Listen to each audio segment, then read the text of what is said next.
So on day 30, we had 31 days to deliver the 22,000 new users. We have 400 users. And we had spent over $50,000 on media, and literally we were about to go belly up as a company because we were going to have to spend another $100,000 that I did not have. Yeah. And we asked for a 3 days extension from TikTok. By the grace of God, they gave it to us. Yeah. And in those 3 days, we pulled an all-nighter, grabbed a piece of software that sent direct messages out from the 200 influencers that we had recruited, and we took the click-through rate from 0.4% to 33% and got them 10,800 downloads in like 8 hours. Whoa. And then the next day we had 22,000 downloads. Wow. And then you proceeded and you like got TikTok their start in America, basically. Well, that was definitely a kickstart. Yeah. They ended up using that strategy in UK, USA, and Brazil first, and then we expanded to Ireland, Taiwan, which is strange. We did Russia, Italy, Brazil, a bunch of obscure countries, helping them. We basically did what's called influencer amplification. So we had the influencers posting, we were hooking those to ads, and then boosting the reach of the organic posts. And this was, before Spark ads and stuff were a thing. It was from 2019 to 2021 when we launched TikTok. Yeah. Yeah, dude. So that's interesting though, because like when you're launching a new business on paid ads, meaning you're launching a new paid ad campaign, you typically need 2-3 months to crack customer acquisition, right? Yeah, we actually quoted TikTok at 6 months to reach the goal of 22,000 day one retention users, and they said we need it done in a month. Okay. And that's the whole reason we were in the doghouse. Yeah. But you got more than 10,000 users in 5 weeks. Yeah, we got 22,500. More than 20,000 users in 5 weeks. Correct. Yeah, and the 20,000 came over the course of the last 2 days. Oh, that's crazy. Yeah, we were paying $400 per download in the beginning of the campaign. Which is obviously not scalable, and then by the end we were paying about $4 per download, and we were getting paid $10 per download. So it was good margin on that campaign. Man, that's crazy. All performance basis. I mean, if I had known what I know now, I would not have taken that deal on because it's just too risky. Yeah. Can you imagine having to front load $125,000 of the client budget before you get paid for the result and not knowing if you're going to actually get the result? No. Keep in mind, like, by the time we have recruited 200 influencers, we didn't know that TikTok had already worked with tons of influencers, and so they had already saturated the audience of those influencers. So we were pumping content to audiences that had already been squeezed of all the juice, and that's the only reason the direct messaging strategy worked, because we hit 85% open rate on that, and stories reach 3-5% of the audience, DMs reach 85%. So we saw a massive increase in reach, like connected impressions, engaged impressions. That makes sense because the number one engagement feature on all these platforms now is shares and DMs. Right. That's all they're measuring anymore. Yeah. So TikTok led me to this, black hole of apps, launching apps, developing apps, and then that's what led me to meeting you guys. And it's been really interesting as Logan, you build these apps in 100 days, which is like a crazy guarantee, and then Jay come in and develops these enterprise grade strategies for startups that otherwise would just be floundering. And it's been really cool to see that. And I oftentimes think about I wonder what the client thinks. I wonder what the founders are thinking in this experience. So that's what I'd like to ask you guys about today is imagine that I'm a successful businessman. Maybe I was a lawyer, or maybe I was an entrepreneur in some brick and mortar business, got some money, want to make an app, want to become a tech founder.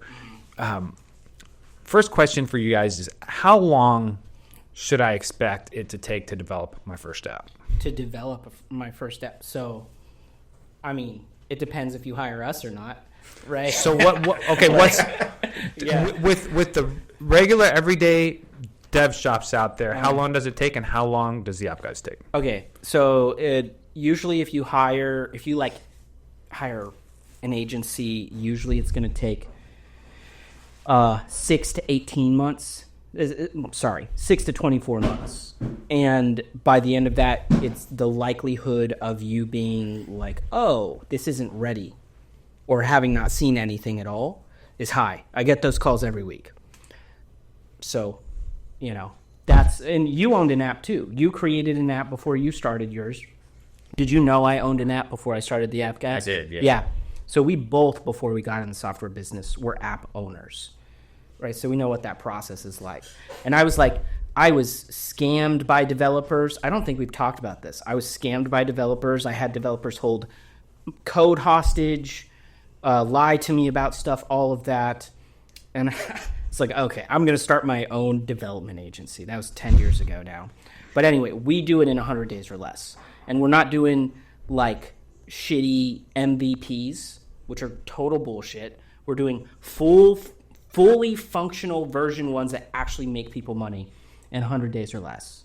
But we're also, the three of us are working together on all of that, building out the brand and the strategy, and some of the ancillary marketing pieces, and then the customer acquisition and the download acquisition. And it's just like a winner because I'm building in 100 days or less. Y'all are guaranteeing 10,000 or 100,000 downloads. It's just a fucking slam dunk. Well, I think as just playing the devil's advocate here, I'm always skeptical of paying vendors and marketing agencies, development companies. 9 out of 10 of those experiences are not positive. And so, what do you think would-be founders should be evaluating and looking at before they hire a team to execute their idea, their app idea? I want to hear what you have to. I have some ideas on this, obviously, but I mean, obviously the track record is important. Yeah. Like, and I say the track record is like if it's a soft toss up. So one of our media buyers came from Disney, and he was running all kinds of stuff. Like he ran the Taylor Swift's Eras tour on Disney Plus, right? And he's like, yeah, it's impressive that I can say that, but it would have done well with or without me. It would have done well, period. It's Taylor Swift. So it's not really impressive.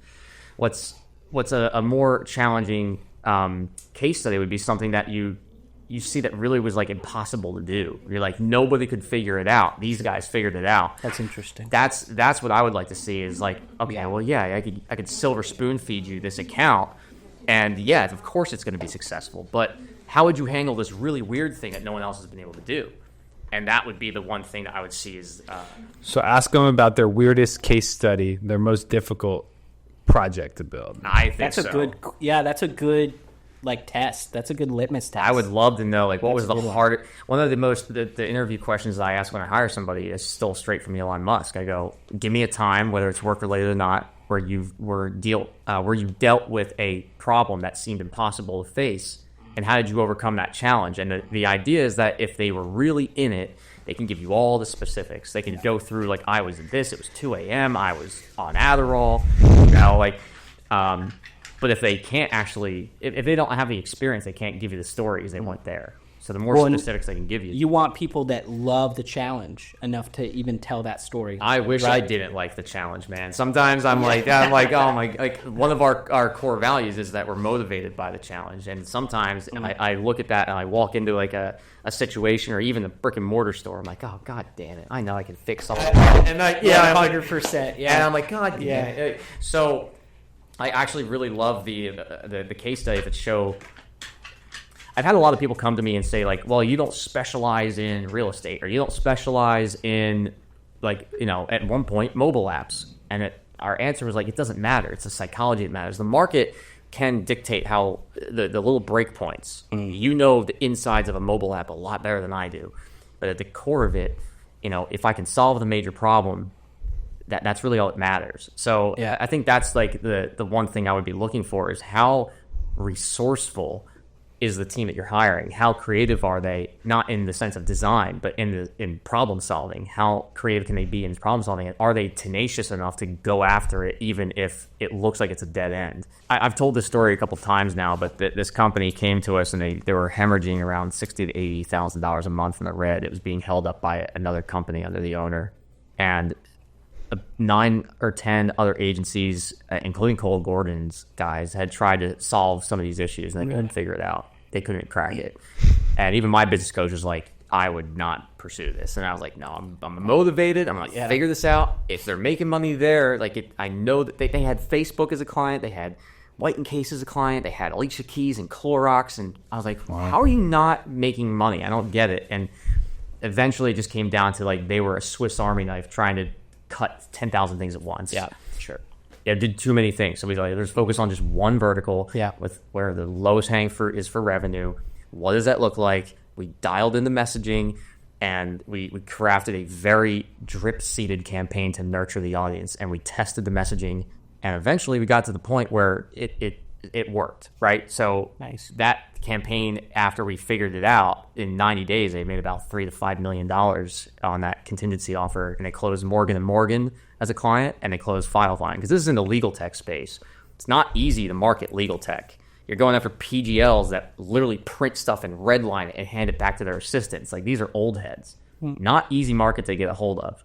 So the strategy was really unique and different, and it was all digital. So that was one that I said I'm gonna crack it, because if I can crack this, I can do anything. I can tackle anything if I can get this done. And that was my own litmus test. That's cool. And so, it gave me a lot of confidence in my team and the capabilities of what we could do. Well, and didn't you make Torque Fitness like more than $5 million in like a week? Yeah, but it was an interesting story, because it was he's going to underplay the fact that he cool $5 million in 2 days. I can't take all the credit. There was a team in place, but like Torque Fitness had a pretty bad media buyer, and it was a week before Black Friday, and there was almost nothing in place.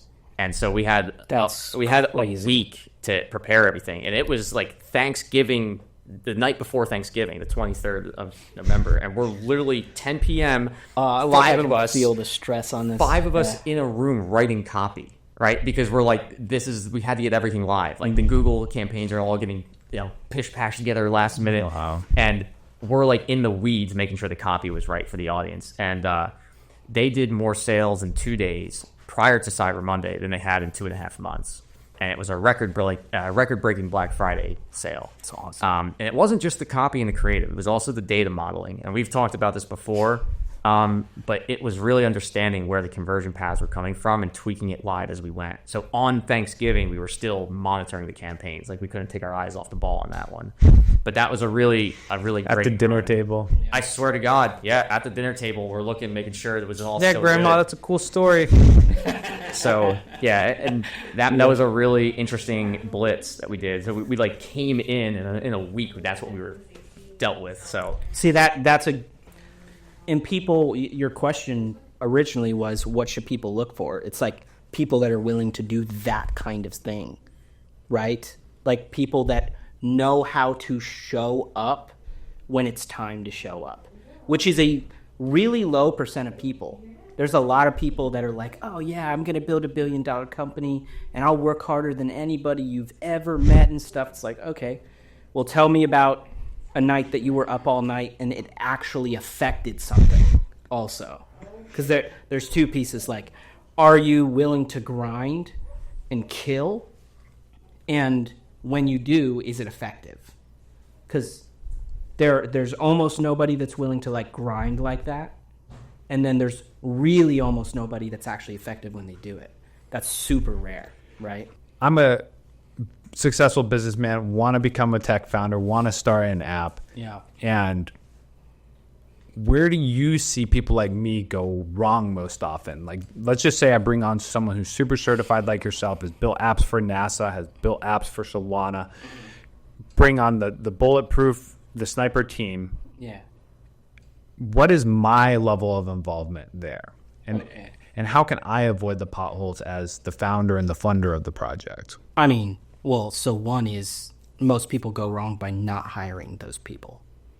Like, they'll hire because people are cheap. That happens a lot. They'll go and they'll spend $20,000 or $50,000 building out their software, and then a year later they call me because nothing was done and they need to actually get it done. Happens all the time. So you got to hire the right people, and then you have to be ready for the fucking journey of business. Like, when you talk to us, we're not going to go, oh, amazing idea. I can't believe I've never heard anything like that before. Like, when you meet with us, I mean, we like ideas, but we're going to be, particularly when it's time to run, like, now you've engaged us, it's time to build. We're not all excitable. The people, by the way, who are really easily excited are the same people that fall apart really easily. That's really important to understand. And when you engage us, we're dispassionate. We're not going to get all excited. We like load the guns, slide through the shadows, kick the door in, and like take the shot. And then it's on to the next one. So you have to be like ready for that kind of rhythm of like being really mission driven, because business is hard and software's really hard if you've never done it before. You got to get it built. You got to get it marketed in those first like 3 months, like we were talking about, is what it's going to take before you have any like real traction in your marketing, because you have to do so much testing. And then you start to get customer acquisition. And then ideally like Q2 or Q3, you're at like a MRR break even, right? And then year 2, maybe end of year 1, you're posting an MRR profit. So you have to be ready for the grind. And you have to be ready to like do your part. And you as the owner are the owner of the product. Like you need to have the vision for the product, and we're going to build what you tell us to build. Y'all are going to do your market research and see how stuff needs to be marketed. But ultimately, the founder has to have a vision, and they have to be ready to run the company. Like they're handing us the keys, but it's still their car. You know what I mean? So they have to be ready for that part. That's really, really important. Yeah. I would just double down on what he just said at the tail end of that. We're in an age of like raw authenticity and transparency in the market, and that's why you see brands like Dude Perfect and Mr. Beast getting so much attraction from not just creators, but from VC investors and hedge funds. They're looking for brands that have cult like followings, because it's easier to market to a Swiftie than it is to mass market without that cult like following. Like there's a reason I wear a Liquid Death shirt, is because I'm obsessed with what that brand stands for. And I'm addicted to their drinks. So it's like I don't drink water anymore. But the real piece of that is it's brand alignment. Like I'll never buy a Windows, and I've talked about this a couple times with my clients. I will only ever buy Mac for me and my employees. I will never buy them a PC. It's not in my wheelhouse. I need them to work on computers I understand and that I align brand with. So really, at the end of the day, like they have to be ready to get behind the vision of the company, because that's where we're at in the market for at least the next decade. I don't see that changing, and I don't think it's really ever changed. The biggest shifts in let's say like the transference of power with brands, like let's say like the Pepsi's going after the Coca-Colas, it happens in brand positioning. Sure. Right? Like the way that like Nintendo didn't see Sega coming. The way that like Pepsi started to dethrone Coca-Cola's younger audience back in the 80s and 90s. It happens because of the brand positioning. It happens because they are aligning with an audience, and they know how to attract the rest of the audiences that they talk to by proxy. Teenagers and their younger siblings, like young adults and the older guys that don't want to give it up and want to be a teenager again. Like they know how to attract that audience by proxy. So being a really successful brand is probably the most important part of your entire thing. So if you don't have that, people probably aren't going to love your app or even your company. Yeah, sure. There's and just to wrap that point up, there's a difference between being like a service, like a shipping easy. I can print my labels for the USPS office here. Nobody cares. It's a service. I'm not brand bent to shipping easy. Sure. But that's the thing, is like they will have a lot of churn because of that. Whereas if you were a brand built into that e-com world, like a big cartel back in the day, like people were fanatics about the product. They wouldn't deviate from it. Yeah. So it just comes to show, like the people that are still using big cartel are the people they acquired 10, 15 years ago. They haven't left. That's the power of the brand, and that's what you have to remember. Is like in an app market, user retention is really hard to keep. So the cost of marketing is quite subjective to me, but I always say don't come in with a shoestring budget and you won't be stressed out, because if you're counting every dollar out, then it's only just going to be stressful. Yeah. It's better, and it's a point of validation for your startup idea if you can get other people to write checks. If you're the only one who's willing to write checks for it, that should be an indicator that, hey, maybe we need to refine this idea a little bit. But I say start with $100K as a baseline, right? For marketing for how long? For a year? That will get you to the point where your app is profitable. Got it. Where it's paying for its own marketing and maintenance. Correct. So let's just say your customers pay $10 a month. It costs us $50 to acquire a customer, but the average customer sticks around 5 months. You're break even right there, right? Yeah. Well, when we optimize the marketing, take a few months to split testing and revisions, etc. Maybe we get that down to $10. Now you're putting $10 in and you're getting $50 out over the lifetime of the customer. Yeah. So at that point, then the company becomes investable. Right. So my main benchmark is, what does it take to make this app investable from me, from me perspective, for me to justify, hey, I should put more money into this, so that other investors are thinking the same thing, right? You're an investor just like they are. Yeah. So I say take 3 to 4 months, put some money into the marketing, get a few thousand customers in there, and you have enough statistically significant data to say this works at the 1,000 customer level, this will work at the 100,000 customer level. Yeah. Because what works at a micro level, as long as it's got statistical significance, typically works at a macro level. Yeah. So I say just focus on either getting to break even or proving the business model with real data that you can show to investors, and you're in good shape. And one of the things too is like people will, like you're saying, the budget not being shoestring is really, really important. And because if you come to me and you're like, hey, yeah, I want to sell this for $100 million. Although people say billion to me all the time. Okay, cool. Red flag. I totally agree. But let's say you want to sell it for $50 million. Hold on. Let's say you want to sell it for $10 million. All right, bro, if you're only able to put $100,000 total into the whole company, the math doesn't math on that. Like, if we know how to build and market apps, like if we could do that, we would just do that. Yeah, right? 100K in, 10 million out. Come on. Yeah. John and I It's literally like 1,000x ROI. John and I are like giggling as he said that, 'cause it's like we get clients all the time. They're Yeah. like, I have like a $3,000 per month budget, and I'm really expecting to make $1 million off of this. And you're like, right. yeah, I really want to win the lottery and have lunch with Tom Hanks, but it's not. The probabilities are similar. Yeah. Struck by lightning more than you're going to get that, and it's not that it can't happen.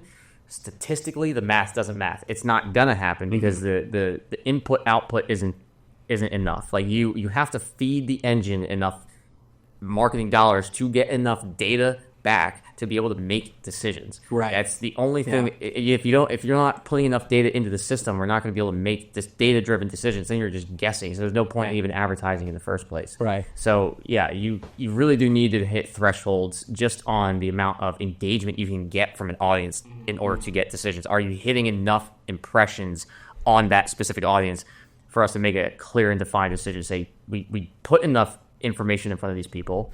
This worked. This didn't.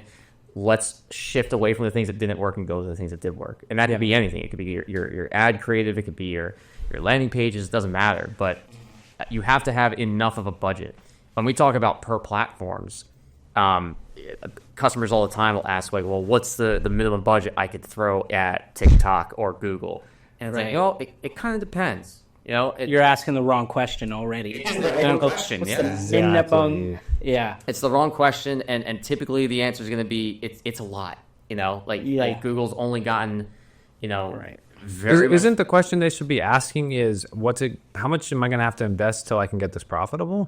Yeah. Or till I can get this At least investable? break even. That seems like the right question to be asking. I Not think what's the investable minimum. is like a great benchmark. Well, I like profitable because that's something that him and I can show in pro formas. Sure. And we can do very clear-cut estimates with, I'd say, 90% accuracy of projections should everything go according to plan. Those are becoming what's not mutually exclusive. Like the way things are changing in the investment world too is like it is becoming more likely that you need to be profitable to get large investments. That's not always true, but it's starting to become like true more often. I mean, are you seeing that? As a result of the economic crunch that happened in tech since 2021, you listen to top voices in the tech space like Chamath Palihapitiya and David Sachs and these guys from like the All In podcast, other shows like that. They're saying, I'm looking for cash flow. If you got a cash flow app, hit me up. They literally said that on their podcast. Yeah, wow. The reason is because, dude, there can only be so many Facebooks out there. There can only be so many Ubers that are like just these unicorns. You know, you think about how many startups there's been and how many have actually succeeded that have made it to household brand. It's like a fraction, like a few basis points, if that, like 0.01% is what I'm saying. So don't bank on that. Like Jay said earlier, the statistical probability that you become one of the 0.001%, and you're just starting in your 30s or 40s or 50s compared to Zuckerberg, who started with like 14. Right. It's not a smart strategy. Right. Now, you could be a unicorn and be a complete standout case study, but you're better off going with a more proven model, which is using proven framework for getting profitable, proven business models, monetization, etc. But I want to make sure to ask you guys, you know, when I was a first-time founder, first of all, I spent $14,000 of my own money making my fitness rewards app. Okay. I went straight to an Indian developer. Great guy overall. Yeah. Left a huge security hole in the back end, though. Everyone's passwords and user information were in a spreadsheet hosted on some random URL that anybody, if they found it, could just steal everyone's data. So that's what happens when you have a developer who you don't know how to check. It's not that he didn't have the talent to do back-end security. I never asked him to because I didn't know to ask, right? Yeah. Okay. So also it took me 8 months. Oh, no. And he quoted 4 months. Okay. Now, I managed him like a hawk because I'm neurotic like that. Yeah. So imagine I'm the client, came to you, I got $1 million to run this company for the next year. You're going to build my app with the help of the team, right? How should I be managing you? Yeah, well, to ensure it's a successful launch. First of all, I think your story is a really good analogy. Like, you're one of the most talented people I've met in tech. You have a natural propensity for it. And when you were starting out, even though maybe you didn't have the experience at that point, you watched him like a hawk, and it still left a giant security breach. It doubled the timeline, okay? So because you and 40% increase in budget. How much? 40%. 40%. Quoted me 10K, I ended up paying 14. Because you weren't. It's laughable, I know. A project management expert is the thing. So people can come in and be like, "Oh, I'm gonna work really hard. I'm gonna watch it like a hawk." Good fucking luck, man. You need a excellent, fully staffed team that are experts at project management, and they know what they're doing and they've proven it.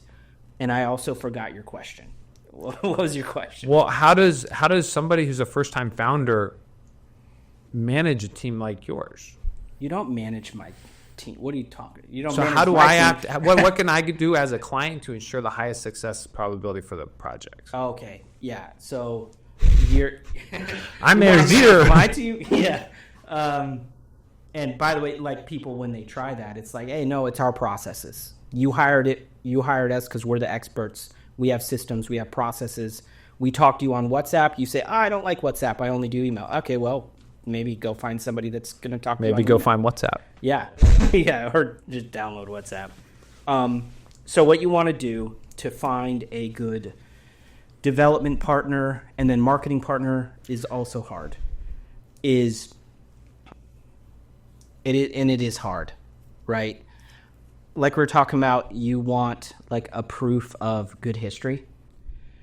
You want to be able to ask the right questions to suss out, like, are they good at challenges? And here are some things you want to look for, okay? So you're interviewing development partners. You want to see how quickly do they actually understand the idea and then the vision, which are not the same thing.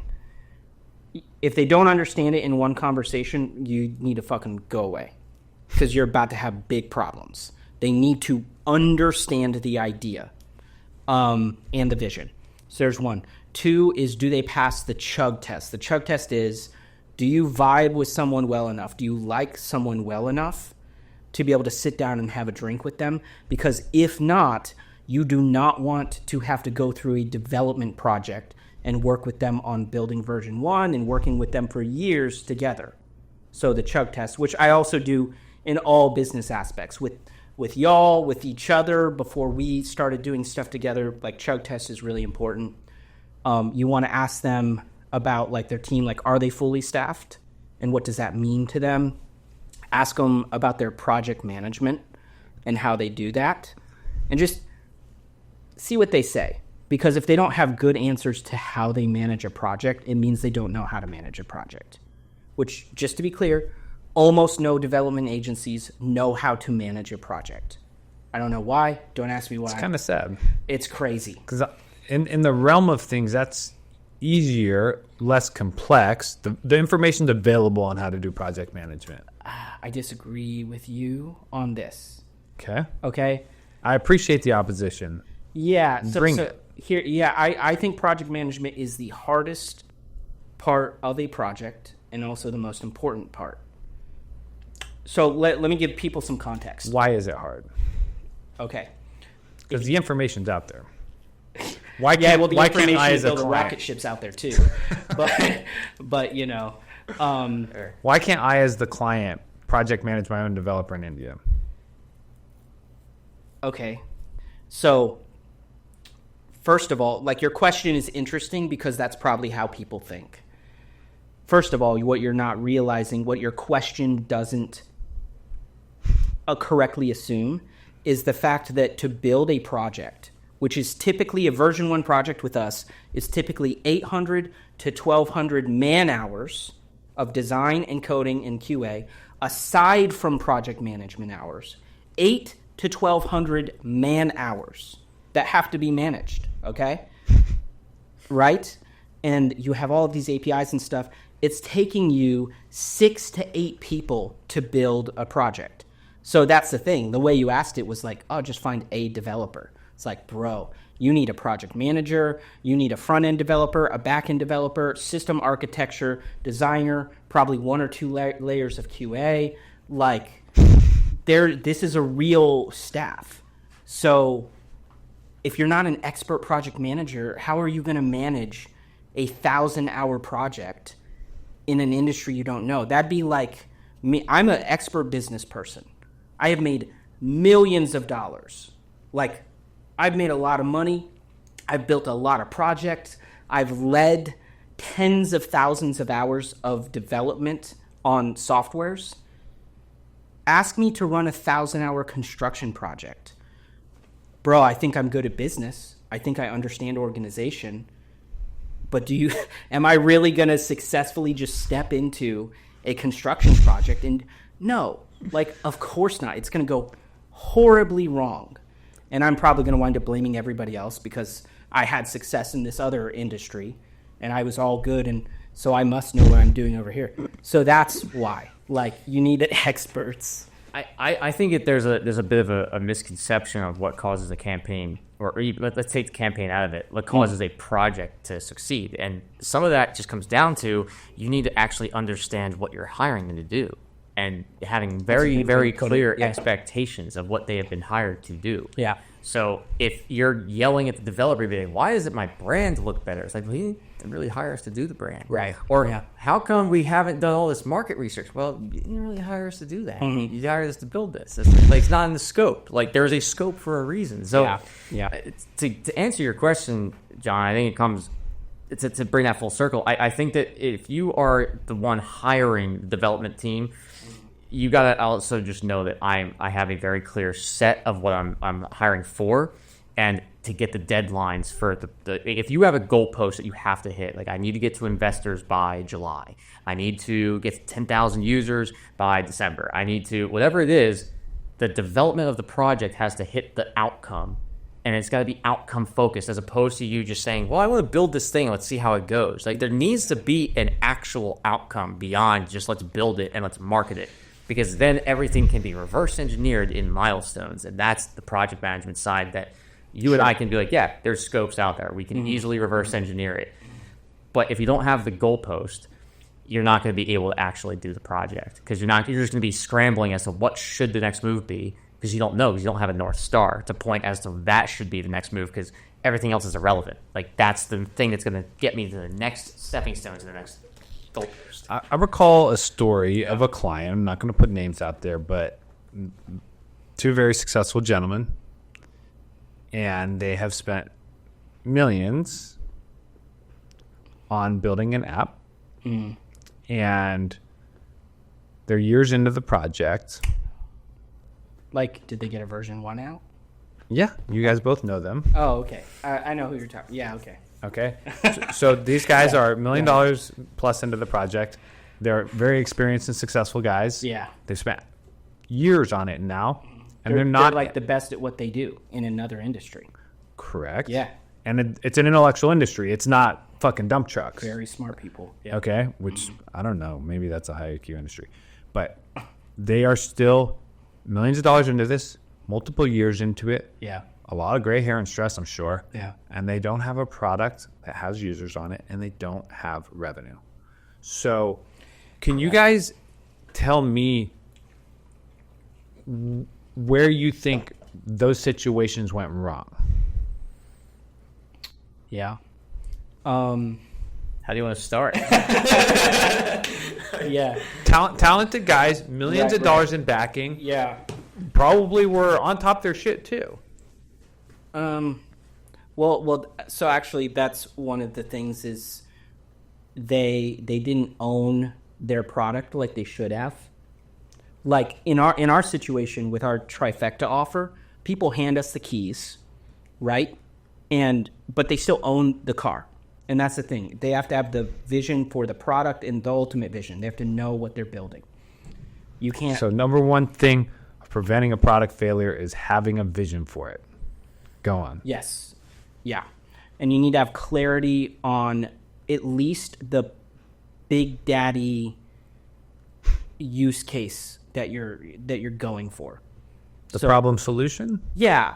Okay. I was about to say features, but it's really not features exactly.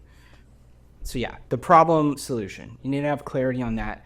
And then you need to build into your schedule, like with us, with the trifecta offer, for example. Now they're working with the three of us in that context, and not everybody's able to do that. But we expect people to have 6 to 8 hours a week earmarked on their calendar, in front of a Zoom, in front of their computer, not their mobile phone, walking around, ready for us on Zoom to like give approvals, go over stuff, and all of that, and like have their brain, their vision. Yeah. They have to have availability. Engagement. Yeah, yeah. They got to be engaged in the project. And if you're going to just say, I have a great idea for this thing, I'm going to hire someone else to do it. Yeah. One, that person that's doing the execution is probably going to end up doing the things that they think is the best, which if you got a great Tom Brady behind the wheel, then all power to you. But if you don't, it means that your initial vision is probably going to get lost. And that means that the product will be built in a way that you didn't anticipate. And so that's going to actually be detrimental to the progress of that product being built. So yeah, having just showing up is the one thing that most guys that just have a ton of money and don't have a lot of time tend to really screw up. Yeah. And beyond that, I'd say that then it comes back down to the other side of the coin, like making sure that the product that's being built, it matches the audience that they're trying to go after. That's the other big piece of it. And there's a lot of misconfusion when they think, I want this market, and you go, well, are you sure? Because have you looked at the data? Have you looked at the analysis of that market? Have you looked at the failed case studies of those other products in that market? Well, and part of that is like you have to pivot as you go too. Like it's not as simple as, oh, I have an initial vision, build it.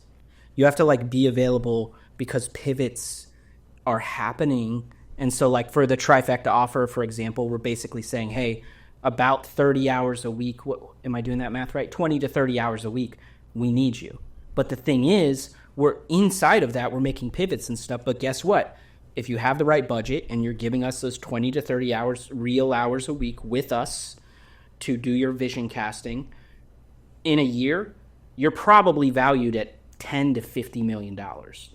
But you have to be able to give like that time and that attention and deal with the pivots, because that's no fun too, right? When it's like, oh, you have this great idea, You have to be willing to deal with it. And then Jay's like, well, the data says this. Customer doesn't like it. Right. And you got to be willing to take it. There was a story that a Navy SEAL told me.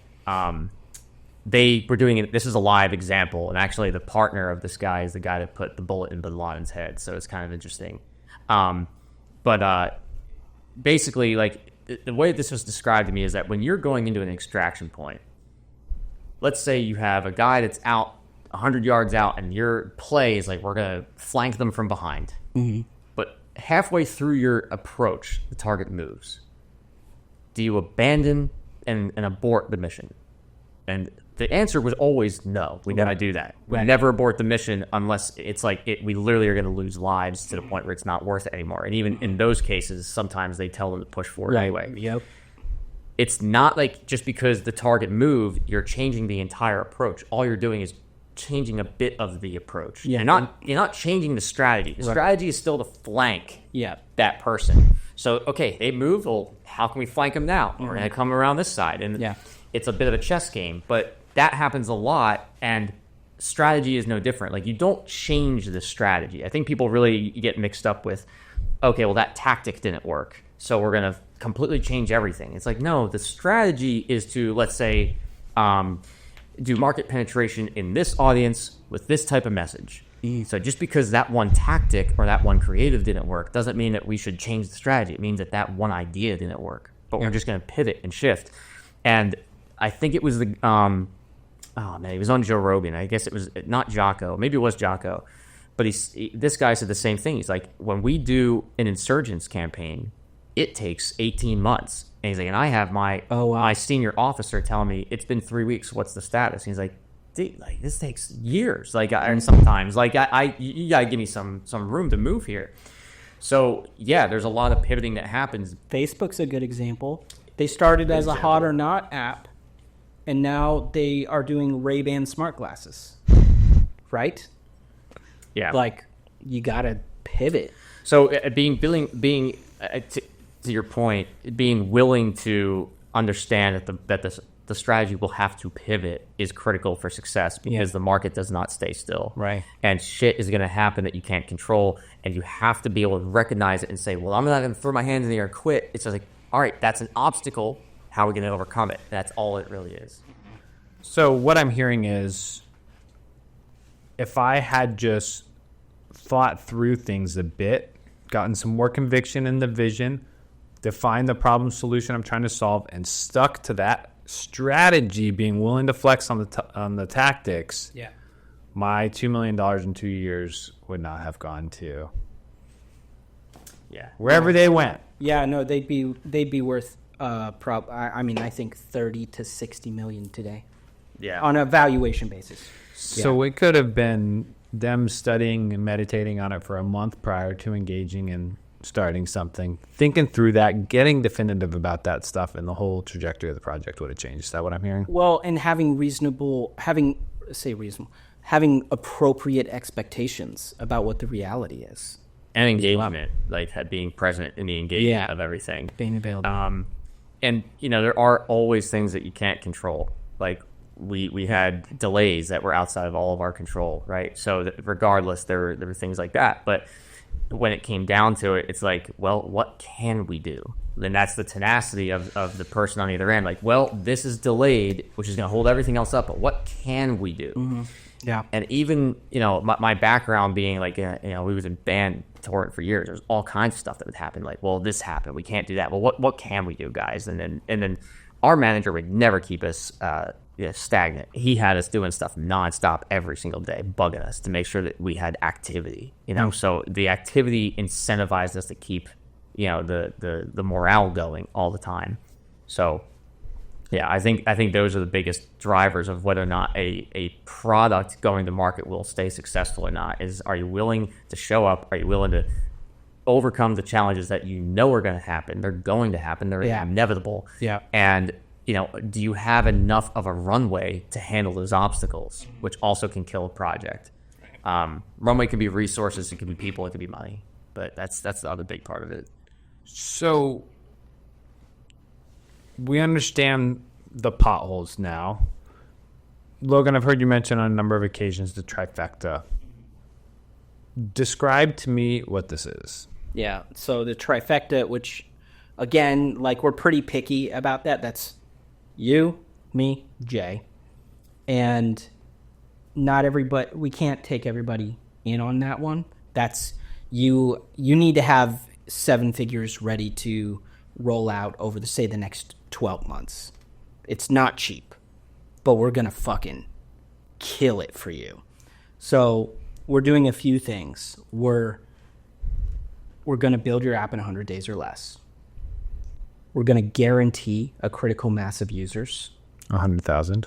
Yep, 100,000 users. There's one part that I don't necessarily want to say on this, but I mean... We can say it. We're going to give you at least 20 investor intros, qualified investor intros.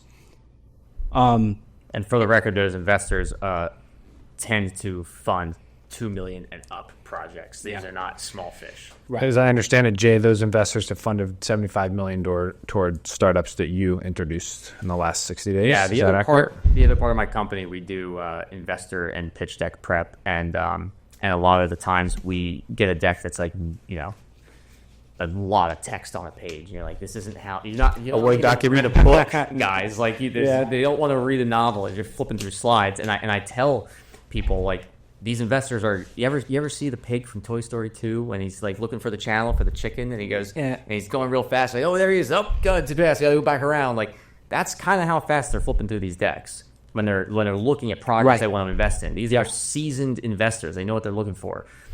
Your text has to stand out, and it's got to be on white paper. If it's black, again, older heads like to print it. You're gonna kill the printer. They're gonna hate you before they pick you. So there's like these little tiny things that people don't think about. And but yeah, we've had successfully in just the last 6 months $75 million in raised cash collecting capital for the projects that we've been working on, and probably another. That's a lot. Yeah, and probably another like 60 is in our active pipeline right now. And what they are looking for is the bandwagon. They want to see that it is already successful. To your point, coming full circle from earlier, they want to see that it's cash positive. They want to see that it's already flowing. They want to see what connections you have. They want to see, oh, is there a party that has an LOI that's ready to go if this gets funded? Like they want to see the toss up so that they can slam dunk and get their return in 3 to 5 years. And you know, the last big part I'll say to that is I had a conversation yesterday with a VC firm for a company that's a client of mine that wants to sell her business. She's about 2 million ARR. So it's a smaller company in the grand scheme of things, but it's 2 million ARR. And the only question they asked was, what are the net profit margins? Is it over, 30%? And they go, yeah, her profit margins are 50%. And you go, that's all we care about. I was like, so the ARR doesn't matter? Nope, doesn't matter. We only care about cash flow. Which is exactly what he said earlier. Yeah. They only care about cash flow. Yeah.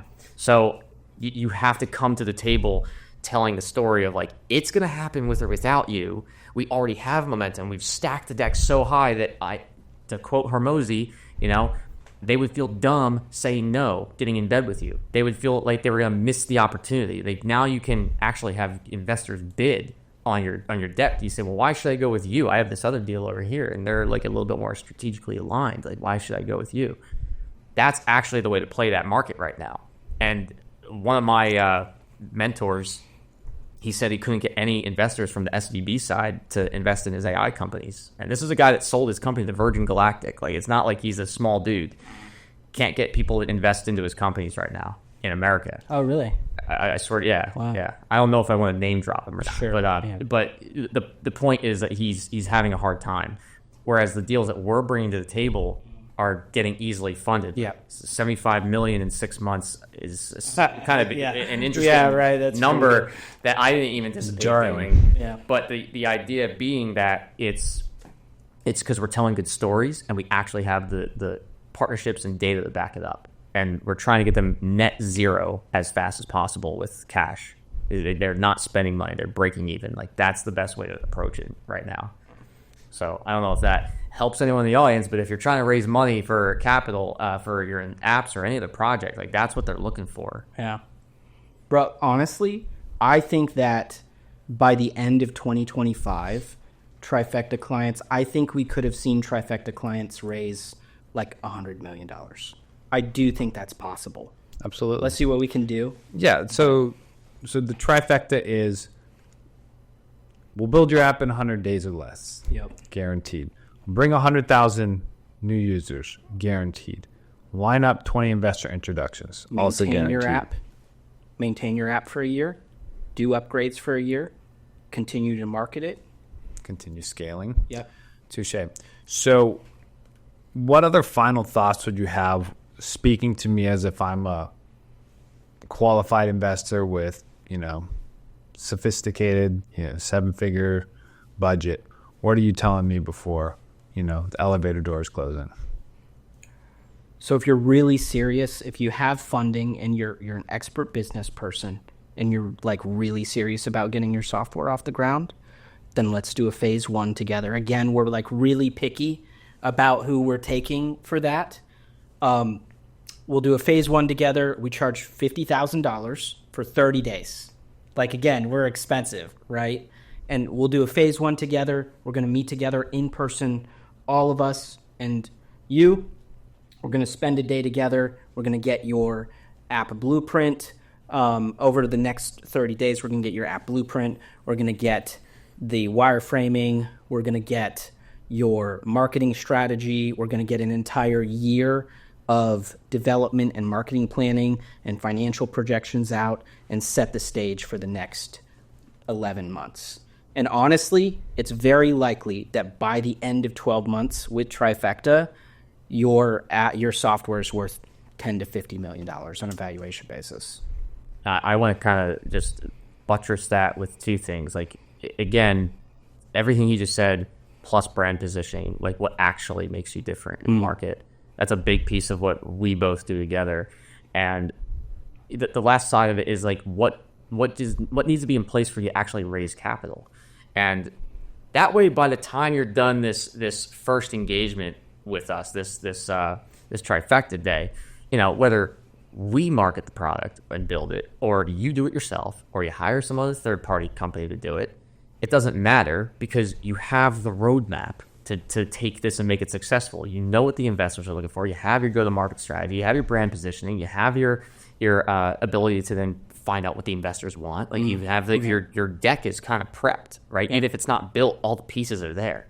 And I want to kind of lay back on the one last piece of this is that the reason I think that this relationship between the three of us is so unique is because I'm suffering with other developers in my life, and there's other acquisition partners that I've hired that also dropped the ball. I think the pieces that we've put together, it does not exist in the market. There is nothing like it that can take a product from napkin stage to being worth at bare minimum a $2 million investment in a year. Yeah. Like there's nothing like it. Yeah. And that was something that when Logan and I first met, I said it's speed to market and efficiency with really great products. That's all it is speed to market is the biggest piece.